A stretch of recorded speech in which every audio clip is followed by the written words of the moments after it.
लौकिक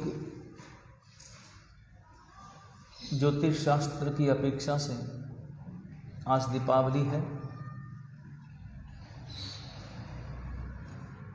क्योंकि आगे चलकर द्वितीया का, कार्तिक शुक्ल द्वितीया का क्षय हो गया है। इस कारण घटिकाओं में चतुर्दशी के दिन घटिकाओं में अमावस्या का समावेश हो जाने के कारण आज दीपावली लौकिक पंचांग के अनुसार मान ली गई है। लेकिन दीपावली का संबंध तो परमात्मा महावीर के निर्वाण कल्याणक से है। परमात्मा महावीर का निर्वाण कार्तिक कृष्णा अमावस्या की रात्रि में हुआ था और अमावस्या कल है। सूर्योदय के समय में जो तिथि होती है उस तिथि से संबंधित व्यवहार उस रोज किया जाता है। आज चतुर्दशी रूप चौदस जिसे कहा जाता है, हकीकत में ये रूप चौदस नहीं बल्कि स्वरूप चौदस है। धन्यतेरस और स्वरूप चतुर्दशी। स्वरूप चतुर्दशी कहती है कि अपने स्वरूप का बोध प्राप्त करना है, स्वरूप में उतरना है। और परमात्मा महावीर की देशना चल रही है। परमात्मा महावीर की देशना का प्रारंभ कब हुआ? कार्तिक कृष्णा त्रयोदशी की रात्रि। परमात्मा महावीर ने कुल मिलाकर 11,000 दिनों तक देशना दी।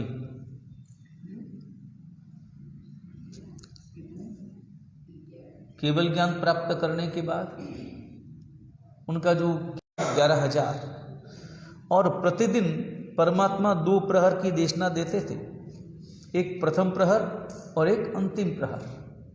2 प्रहर प्रतिदिन देशना देना। परमात्मा पहले प्रहर देशना देते सुबह 6 से 9, और उसके बाद में परमात्मा देव छंदा में पधार जाते। बाद में देशना कौन देते? गणधर गौतम स्वामी भगवंत। और ये शासन की जबरदस्त बलिहारी है कि गौतम स्वामी केवल 4 ज्ञान के धनी होने पर भी वहाँ पर अनेकों केवली विराजमान, मगर देशना केवल ज्ञानी भी नहीं देती। देशना गौतम स्वामी गणधर, प्रथम गणधर, उन्होंने देशना दी। और केवल ज्ञानी भगवंत भी वहां विराजमान होते हैं। ये महिमा है, ये परमात्मा वाणी की महिमा है। क्योंकि गौतम स्वामी के जो प्रवचन होते, जो देशना होती, वह गौतम स्वामी की देशना में परमात्मा महावीर के वचनों को ही उद्धृत किया जाता। परमात्मा ऐसा फरमाते हैं, परमात्मा ने ऐसा कहा है। और दूसरी सबसे बड़ी समझने जैसी बात कि परमात्मा की देशना पूरी होने के बाद में परमात्मा पधार जाते तो श्रद्धालु श्रोतागण वहीं रुकते या चले जाते? वो वहीं रुकते। अन्यथा होता है ना ऐसा, परमात्मा परमात्मा है, गौतम स्वामी है, नंबर 2 है। नंबर 1 पे कौन है? परमात्मा। नंबर 2 पे कौन है? गौतम स्वामी। बड़ों का व्याख्यान सब सुन लेते हैं, छोटों का व्याख्यान सुनते हैं? बड़ों के व्याख्यान में सब उपस्थित हो जाते हैं, छोटों का व्याख्यान हो तो चलो जाना पड़ता है, इक्का दुक्का आ जाए। लेकिन गौतम स्वामी की जो देशना हुई, उस देशना में सभी लोगों ने उपस्थित होकर ये साबित किया, ये परंपरा कि देशना सबकी सुनना अनिवार्य है। छोटे साधु साध्वी भी देशना अगर दें तो उनकी देशना भी सुनना अनिवार्य है। अगर नहीं सुनेंगे तो छोटे साधु साध्वी तैयार भी कैसे होंगे?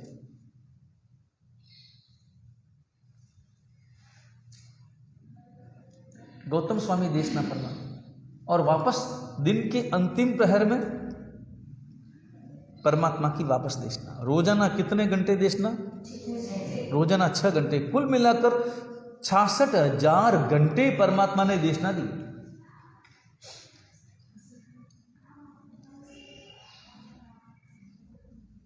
लेकिन अब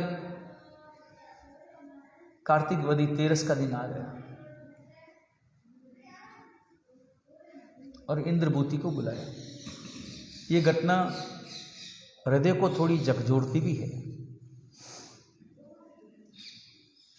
कभी कल्पना करो, ऐसी कल्पना करो परमात्मा हो और परमात्मा का अंतिम समय हो और अपन सभी उन्हीं के पास में दीक्षित हो, परमात्मा के सानिध्य में हो, परमात्मा के पास हो और परमात्मा बुला करके कहे जाओ तुम्हें उस गांव जाना है। कैसा लगे? मन को कैसा लगे? हृदय कितना द्रवित हो जाए। लेकिन परमात्मा महावीर ने इंद्रभूति को भेजा और इसमें भी भेदभाव किया। गणधर कितने थे परमात्मा के? 11 गणधर थे। उस समय में परमात्मा के सामने केवल 2 ही गणधर थे। 9 गणधरों का निर्माण हो चुका था। व्यवहार गिरी पर्वत पर मां सक्षमन की अनशन साधना के साथ उन्होंने निर्वाण पद प्राप्त कर लिया था परमात्मा के सामने। अंतिम देशना के समय में केवल 2 ही गणधर उपस्थित थे, एक इंद्रभूति और एक सुधर्मा। लेकिन परमात्मा ने इंद्रभूति को भेजा, सुधर्मा को नहीं भेजा।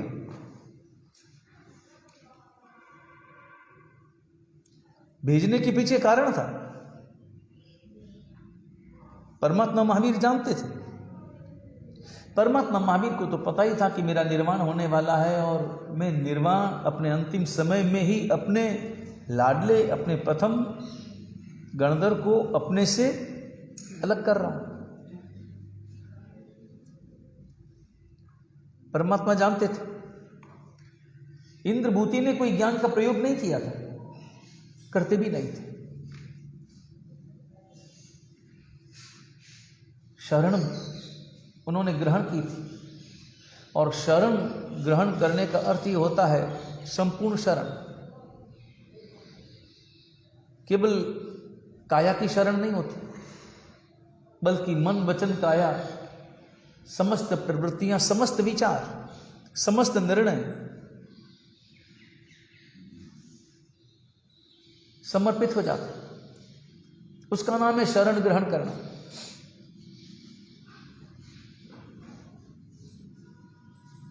मेरे शब्द भी वही होंगे, मेरे विचार भी वैसे ही होंगे। परमात्मा ने कहा बैठो तो बैठ गए। एक जगह जरूर उन्होंने अपने अंतर के मन का प्रयोग किया है। जब परमात्मा की देशना में सुना कि जो मुनि, जो साधु अपनी लब्धि से अष्टापद की यात्रा कर लेता है, अष्टापद जैसे महान तीर्थ की यात्रा कर लेता है, वह चरम शरीरी होता है।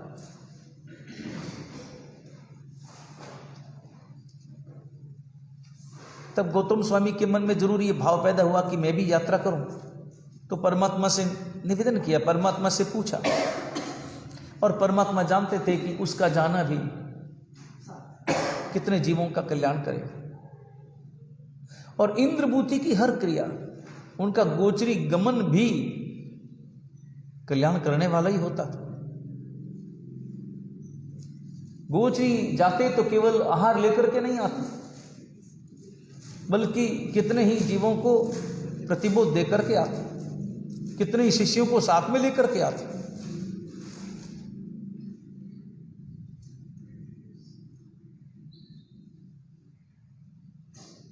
गौतम स्वामी को भेजा और अकेले भेजा, किसी साधु को भी साथ में नहीं भेजा,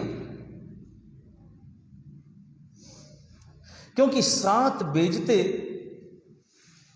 तो भेजने का उद्देश्य सार्थक नहीं होता, और भेजने के पीछे परमात्मा का एक प्रयोजन था, कारण था।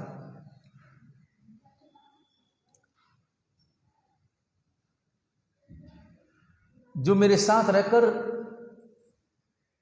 ये नहीं पा सकता, उसे दूर रहकर इसे मिलने वाला है। और दूसरा मुझे दूर रखकर इसे अपने साथ रखना है।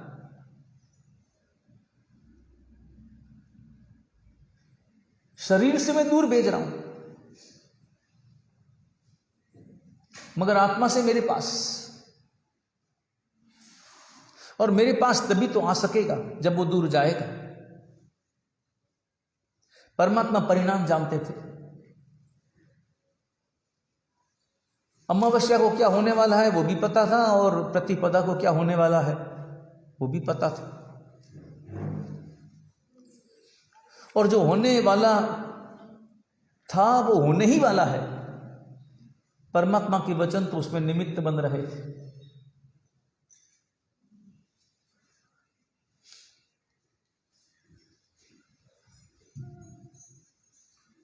बाह्य दृष्टि से दूरी हो रही थी, मगर ज्यों ज्यों वो दूर जा रहे थे त्यों त्यों आभ्यंतर दृष्टि से पास आने का उपाय कर रहे थे। इसलिए इंद्रभूति को भेजा और पीछे रात्रि में परमात्मा ने देशना देनी प्रारंभ की।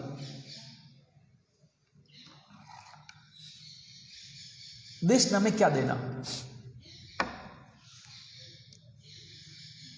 66,000 घंटों की देशना तो वे दे चुके, और अब उन्हें लगातार 48 घंटों की देशना अर्पण करनी। 66,000 घंटों का सार 48 घंटे में अर्पण करना है। निचोड़ अनुभव।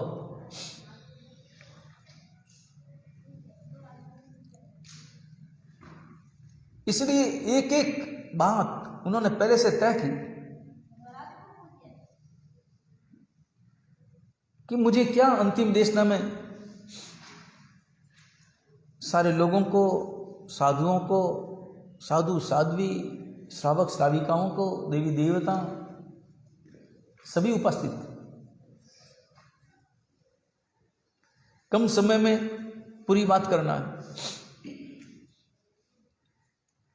और कम ही समय है, उतना ही समय है, समय बढ़ नहीं सकता।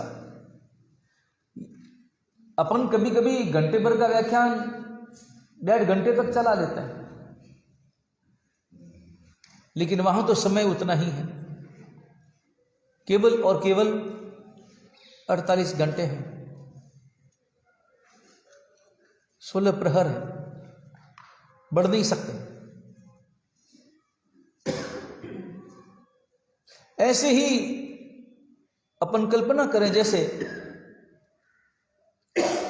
किसी वकील का टाइम लिया हो, वकील किसी डॉक्टर का टाइम लिया हो, और समय की कीमत है उसके पास। वकील ने कहा है आओ मुझसे बात करो, मुझसे मिलो, मगर यहां मेरे पास आते ही बैठते ही टाइम शुरू हो जाएगा, टाइमर लगा हुआ है, और 1 मिनट का 10,000 रुपया लगेगा। तुम्हें कितना समय चाहिए मांग लो, पैसा चुकाना होगा। उस व्यक्ति ने अब अपने सारे पोथे देखे कि मुझे अपनी बात कम से कम शब्दों में जो करनी है वो कितने समय में पूरी होगी। उसने 10 मिनट लिए, 10 मिनट मांगे कि 10 मिनट का 1 लाख रुपया। अब वो जो जाएगा, जाने के बाद 10 मिनट जो बोलेगा, उस 10 मिनट में सार्थक शब्द कितने होंगे और निरर्थक शब्द कितने होंगे?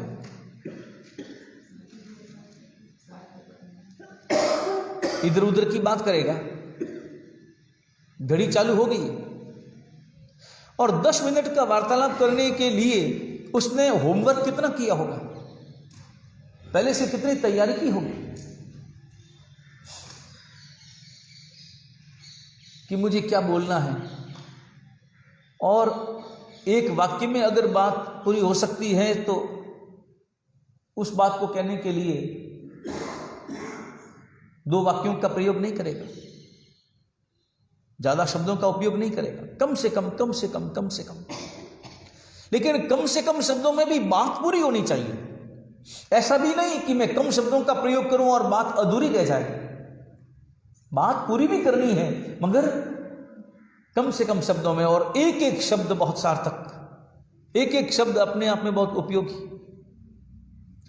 परमात्मा की देशना ऐसी ही देशना है, एक एक शब्द उपयोगी है।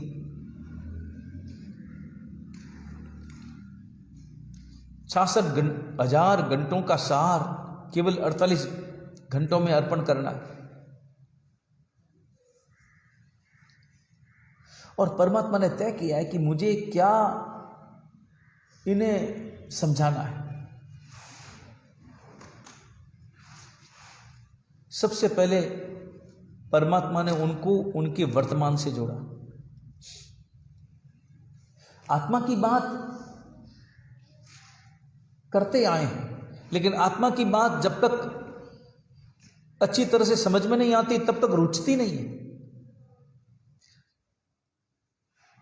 आत्मा की बात करो तो नींद आने लगती है।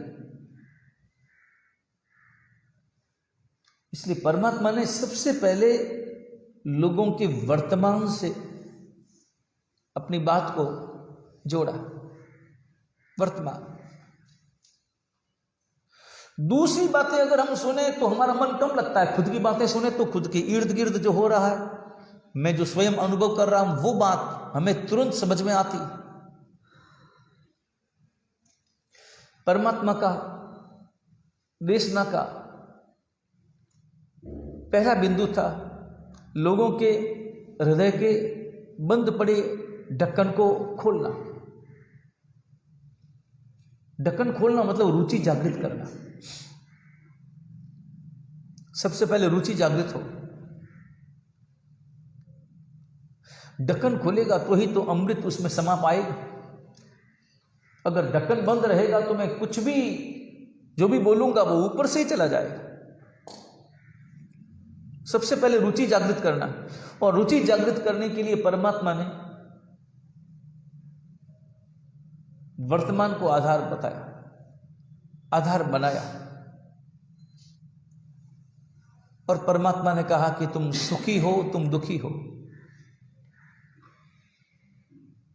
सुख दुख बहुत जल्दी समझ में आते हैं, और सुख दुख भी शरीर के सुख दुख, जीवन के सुख दुख, मन के सुख दुख बहुत जल्दी समझ में आते हैं।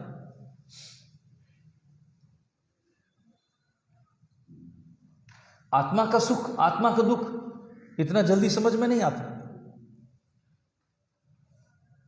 शरीर का सुख दुख बहुत जल्दी समझ में आता है। पाप का दुख, पाप के कारण दुख है, ये बहुत बाद में समझ में आता है।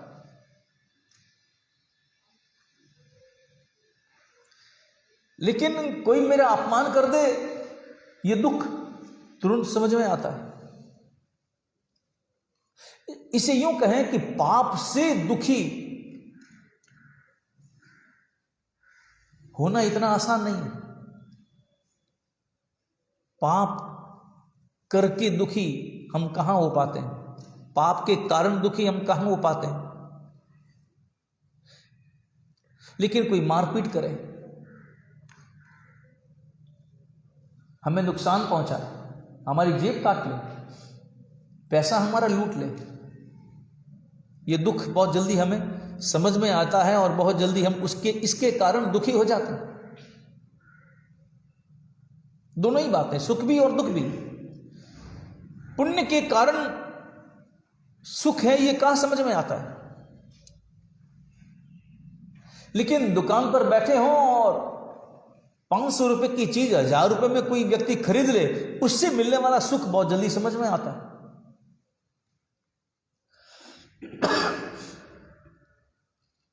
परमात्मा ने कहा सुख दुख की बात, संसार में तुम सुखी हो, तुम दुखी हो। तुम्हें पैसा मिला, तुम सुखी बने, तुम गरीब हुए, तुम दुखी बने, ये बहुत जल्दी समझ में आता है। और ज्यों ही ये सुख दुख की बात की, लोग वैसे ही जागृत थे और एकदम से हृदय में बात उतरने लगी।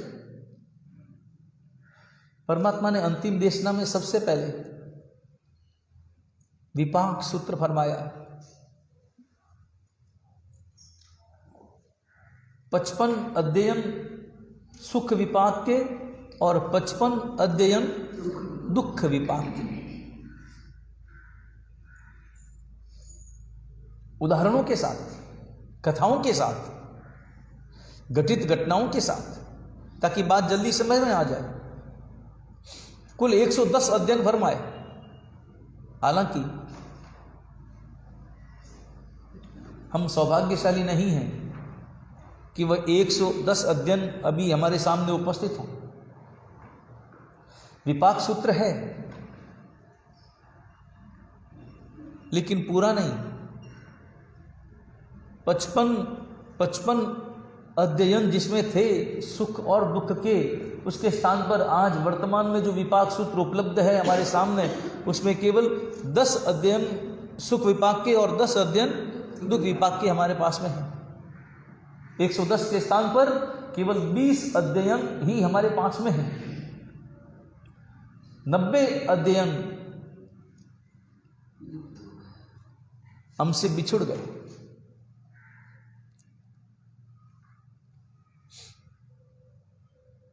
परमात्मा की पूरी वाणी हमारे पास में कहाँ है? लेकिन जितनी भी परमात्मा की वाणी है उतनी भी अपने आप में पर्याप्त है, पूर्ण है। कल्याण करने के लिए अगर कल्याण करना चाहें तो पूर्ण है। एक एक आगम भी अपने आप में हमें पूर्णता दे सकता है। एक एक आगम भी पर्याप्त है। परमात्मा ने कहा कि तुम सुखी हो, तुम दुखी हो, और ये तो नियम ही है। मैंने पहले भी कहा है, सुख हमेशा हम स्वयं के अनुभव में जानते हैं। सुख हमेशा छोटा मालूम पड़ता है, दुख हमेशा बड़ा मालूम पड़ता है। सुख में सुखी हम कम होते हैं, दुख में दुखी हम ज्यादा होते हैं। और दुखी तो हमें याद रहता है, सुख हमें याद भी कहाँ रहता है। और सुख तो हमें बेहोशी देता है, दुख हमें जागृति देता है। इसलिए प्रार्थना करो, हमेशा परमात्मा से प्रार्थना करो कि हे परमात्मा, मुझे मेरे जीवन में लगातार लगातार दुख मिले।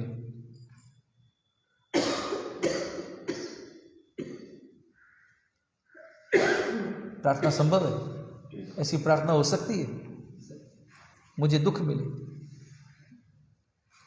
लेकिन इसके साथ साथ एक प्रार्थना और करना कि मुझे दुख मिले मगर मैं दुखी न हो पाऊं।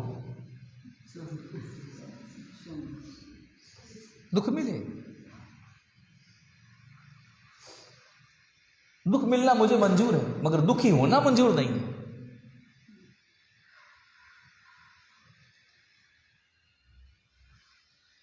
दुख का स्वागत करता हूं, और स्वागत तो वही कर सकता है जो दुखी नहीं होता। स्वागत कौन कर सकता है? इस दुनिया में आज तक सासुओं ने अपने जमाइयों का स्वागत किया होगा। रोते रोते किया कि हंसते हंसते? रोते रोते या हंसते हंसते? स्वागत कभी भी रोते रोते होता है कि हंसते हंसते होता है? स्वागत तो हमेशा हंसते हंसते होता है। तो दुख का भी स्वागत हंसते हंसते करो।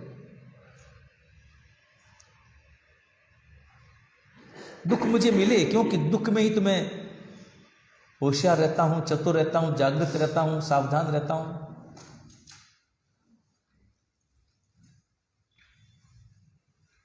बढ़िया गाड़ी हो और सड़क एकदम से 4 लाइन 6 लाइन वाली हो, एकदम चिकनी सीमेंटेड बढ़िया, गाड़ी कितनी स्पीड से चलती है? 100 की स्पीड से। लेकिन कभी भी अनुभव करना, नींद उसी में आती ड्राइवर को। हाँ, ड्राइवर को जब भी नींद आती है, जो भी वाहन चलाते हैं उन्हें नींद उसी में आती है जिसमें सड़क बढ़िया हो। 100 की स्पीड से चले, 150 की स्पीड से चले, देखने की जरूरत नहीं है। 2 सड़क हैं, एक सड़क बहुत बढ़िया है, चिकनी है, और एक सड़क उबड़ खाबड़ है। सावधान ड्राइवर कौन सी सड़क पर गाड़ी चलाते हुए ज्यादा रहता है? सावधान किसमें? उबड़ खाबड़ में। सावधानी वही है। बढ़िया सड़क सुख है, उबड़ खाबड़ सड़क दुख है। दुख जीवन में जरूरी है और दुख हमारा उपकारी भी है,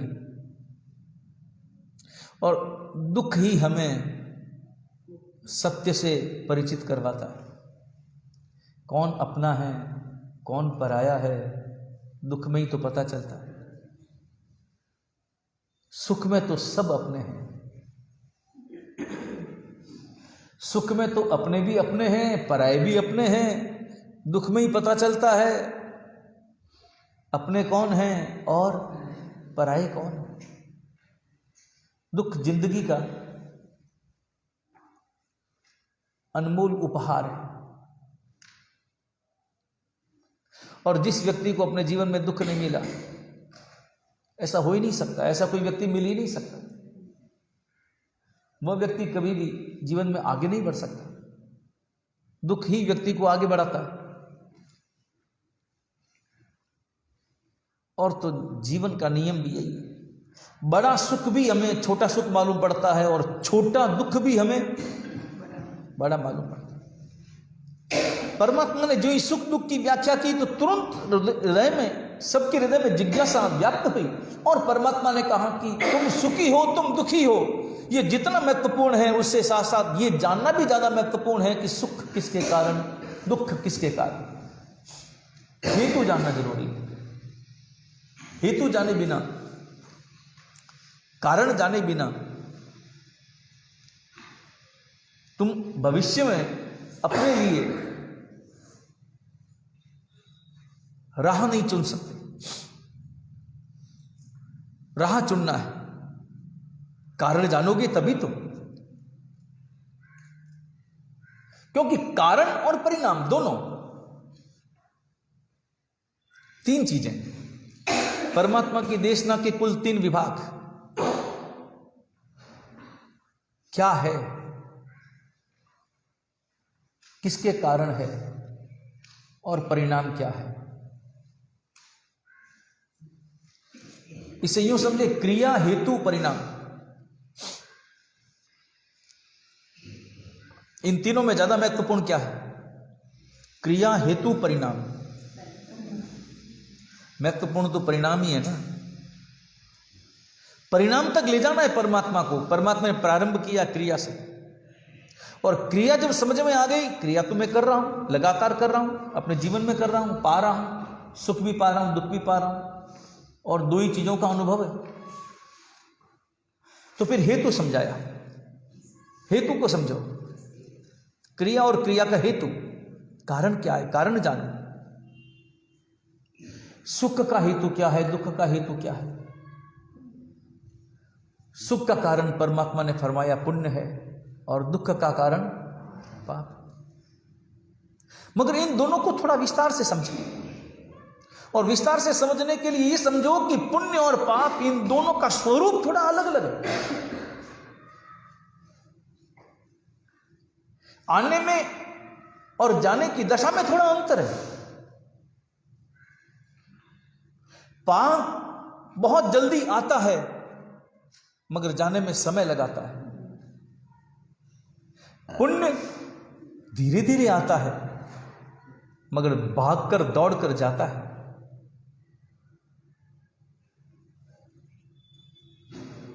पाप बहुत जल्दी आता है, बहुत जल्दी आता है, तैयार है चारों ओर चिपकने के लिए। पाप कर्म के परमाणु चारों ओर भरे पड़े, तैयार बैठे।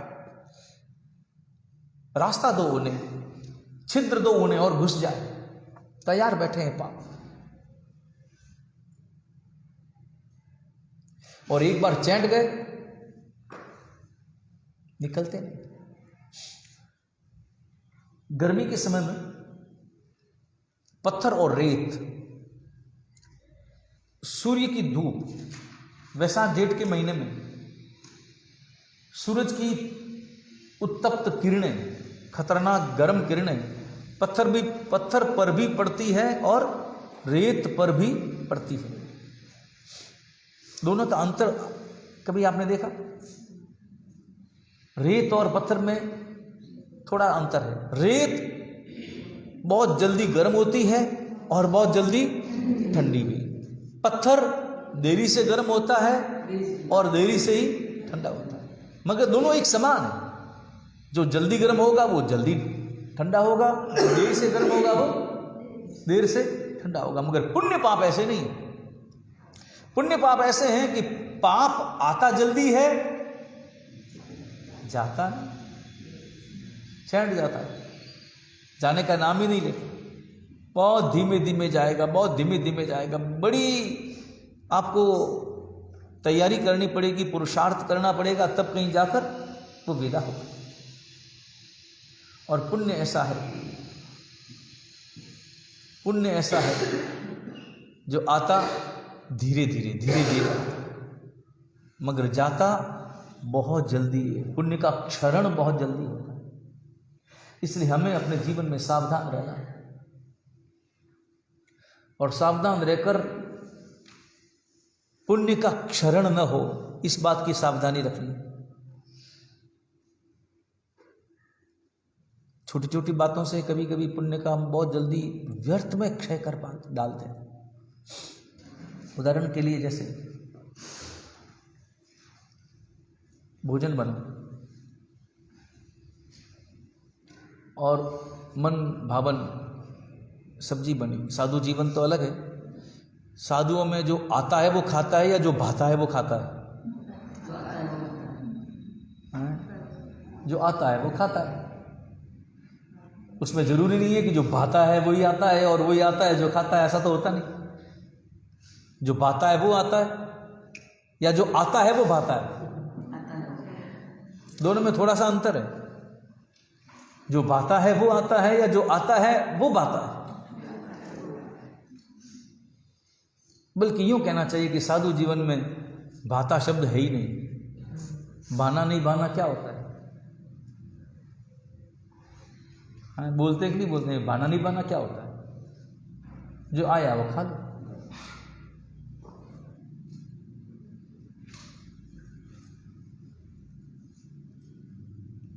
लेकिन कोई सब्जी बनी, कोई तुरई की सब्जी बनी और आपको नहीं भाई, आपको पसंद नहीं आई। हालांकि अनुभव करना, पसंद आने नहीं आने में सब्जी का कोई योगदान नहीं है। योगदान ऊपर से डाले गए मिर्च मसालों का है। भाना नहीं भाना में सब्जी काम नहीं करती है। सब्जी तो जो है सो है, जैसी है वैसी है। उसमें घी, तेल, नमक, मिर्च, हींग जो भी डाला जाता है वो कम ज्यादा के कारण से, उसके अनुपात के वातावरण में, या कोई पहले डाले कोई पीछे डाले, क्या पहले डालना क्या पीछे डालना, ऐसा कुछ, इसके कारण से लोग अच्छी बुरी की व्याख्या करने लगते हैं और भाने नहीं भाने की बात प्रारंभ हो जाती है। होता है कि नहीं होता है? एक ही सब्जी बने, दो जनों ने बनाई। एक ही तुरई की सब्जी या एक ही भिंडी की सब्जी दो जनों ने बनाई। एक की सबने पसंद की, दूसरे की पसंद नहीं की। सब्जी तो वही थी ना। सब्जी का मतलब वो जो खेत से जो तुरई और जो भिंडी आई वो तो वो की वही थी ना। अंतर क्या था? अंतर किस में था? केवल मिर्च मसालों में था। लेकिन उन क्षणों में हमारी भाषा पुण्य का कैसा क्षय करती है। उस वक्त में सब्जी बनी और पसंद नहीं आई और हमने एकदम से अपनी नाराजगी प्रकट की। नहीं खाना है तो मत खाओ। नाराजगी क्यों प्रकट करते हो? द्वेष क्यों प्रकट करते हो? उन क्षणों में वो जो भाव उस प्रकार के आते हैं, व्यर्थ में।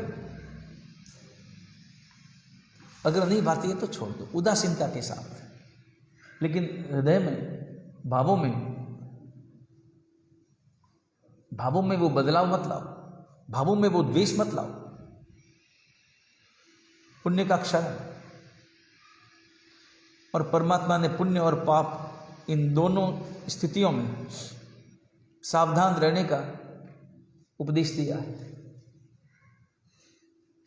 और जो व्यक्ति इन क्षणों में सावधान रह जाता है, मूल तो यही है, कर्म बंधन की प्रक्रिया तो इसी से गुजरती है।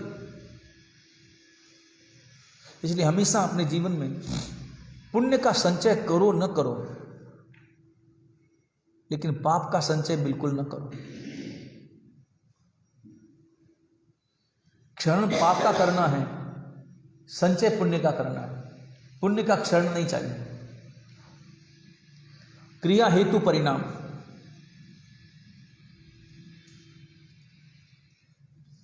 परमात्मा ने पुण्य विपाक और पाप विपाक के अध्ययन समझाए हैं। और उसके बाद अपृष्ट व्याकरण, परमात्मा ने देशना में फरमाया। अपृष्ट व्याकरण किसे कहें? व्याकरण यानी देशना, समाधान। अपृष्ट यानी बिना पूछे गए, किसी ने पूछा नहीं, बिना पूछे ही परमात्मा फरमा रहे, उत्तर दे रहे, समाधान कर रहे उन प्रश्नों का जो प्रश्न पूछे ही नहीं गए, उन प्रश्नों का समाधान कर। और अपृष्ट व्याकरण जिसमें है वही आगम है उत्तराध्ययन सूत्र। 36 अध्ययन वाला 36 अपृष्ट व्याकरण जिसमें है वो।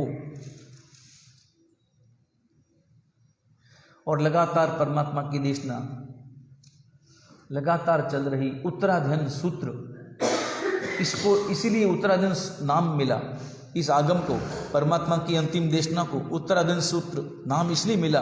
उत्तर यानी श्रेष्ठ, उत्तर शब्द का अर्थ होता है सर्वश्रेष्ठ।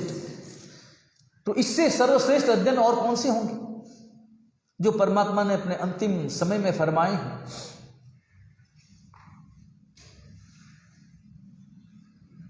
उत्तराध्ययन सूत्र की देशना चलती रही लगातार। और इस बीच पुण्यपाल राजा खड़ा है। ये जो तिथियां हैं, ये तिथियां, दिन तो सब एक समान है ना, फिर भी ये परमात्मा महावीर से जुड़ी हुई 7 तिथियां बड़ी महत्वपूर्ण है। परमात्मा महावीर से जुड़ी हुई 7 तिथियां। परमात्मा का च्यवन, आषाढ़ सुदी छठ। परमात्मा का गर्भ संक्रमण, आशोजवदी तेरस। परमात्मा का जन्म, चैत्र सुदी तेरस। परमात्मा की दीक्षा, मिक्सरवदी दसम। परमात्मा का केवल ज्ञान, वैशाख सुदी दसम। परमात्मा के द्वारा पहली तीर्थ स्थापना, वैशाख सुदी 11 तीर्थ स्थापना, शासन की स्थापना। और परमात्मा का निर्वाण, कार्तिक वदी। और परमात्मा के जीवन की 2 देशना बड़ी महत्वपूर्ण, एक पहली और एक छेली। पहली देशना खाली, पहली देशना कितने घंटों की थी? हमेशा जो 6 प्रहर की परमात्मा देशना फरमाते थे, पहली देशना वैशाख सुदी दसम को पहली देशना कितने प्रहर की थी? अंतर्मूर्त से भी अल्प समय, एकदम अल्प समय, केवल एक तरह सा स्वरूप, केवल एक बताया बस। केवल एक देशना देनी पड़ी, एक उपचार, औपचारिक देशना, क्योंकि जानते थे परमात्मा की देशना खाली। तो इसको यूं समझें, हालांकि ऐसा हुआ नहीं, ऐसा कहा नहीं, मगर समझें कि सब लोग जब इकट्ठे हुए ना, 18 देशों के राजा, मल्ल और लिच्छवी और वो सब उन्होंने कहा कि भगवान रोजाना आपकी देशना सुनते हैं, मगर वो पहले दिन की जो देशना थी आपकी 6 घंटे, वो तो हमको दी नहीं। पहले दिन तो जो 6 घंटे की देशना होती वो तो दी नहीं, तो वो तो आपको देनी पड़ेगी, इसलिए ब्याज सहित 48 घंटे दो। ब्याज सहित देशना ऐसा लोगों ने कहा नहीं, मगर ऐसा अपन ऐसी कल्पना करें। लोग तो होशियार होते हैं ना कि लेना तो पूरा ही लेना है ना, आधा थोड़ी लेना है। रोज लेना उस रोज का बाकी रह गया, इसलिए आज पूरा करो, ब्याज सहित पूरा करो। पहली देशना बिल्कुल खाली, पहली देशना अल्प समय की और अंतिम देशना 48 घंटे। और तब पुण्यपाल राजा इस बीच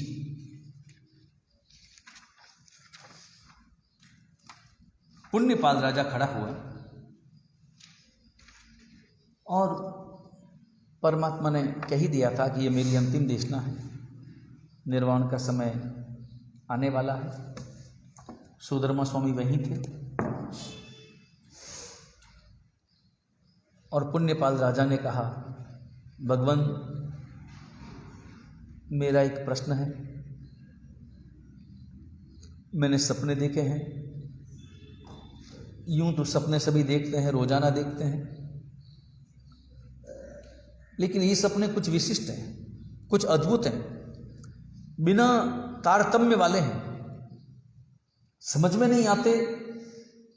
ऐसा हुआ नहीं, ऐसा हो सकता नहीं, फिर भी मैंने देखे हैं। और वर्तमान में ऐसा कहीं पर भी किसी भी देश में, किसी भी नगर में नजर नहीं आता। मगर मैंने ऐसा सपना क्यों देखा जो कि संभव नहीं है? या यूं समझे जैसे हर आदमी के पास में 2 आंखें हैं, मगर कोई 5 आंख वाला कोई आदमी देखे तो थोड़ा अद्भुत हुआ ना, थोड़ा अजीब हुआ ना।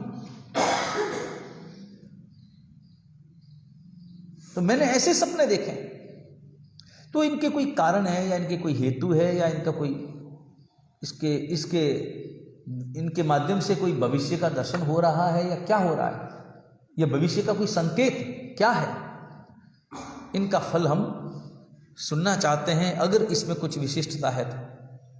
और परमात्मा ने कहा कि मैं तुम्हें इन सपनों का फल जरूर सुनाऊंगा, क्योंकि ये भविष्य की कथा है।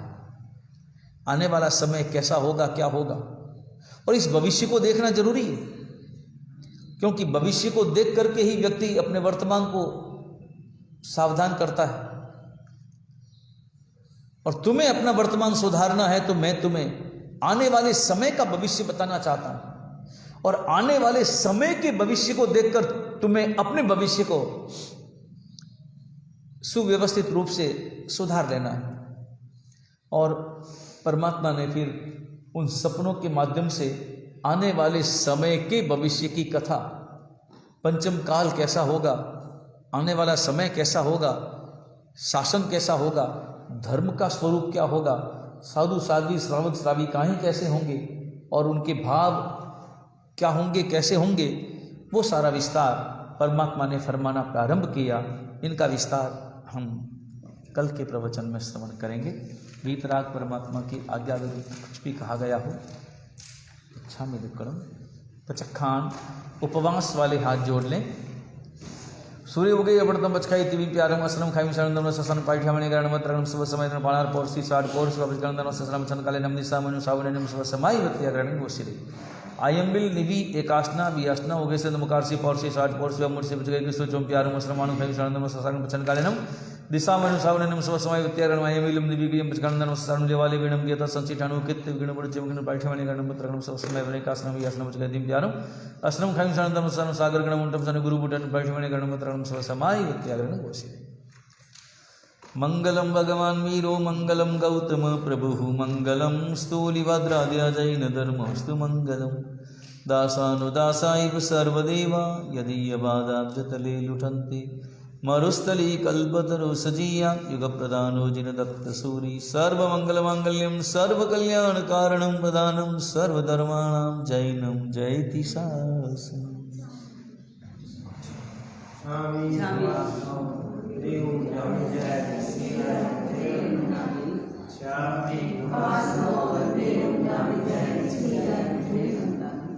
भगवान सुदेवसी सुखतम शरीरवाद सुख संयम यात्रा निर्वते हो जी। देव गुरु बसाएं आप सभी की सुख साधन।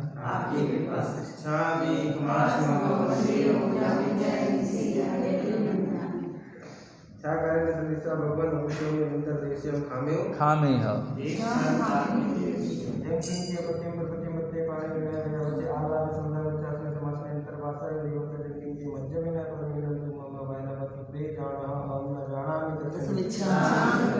स्वामी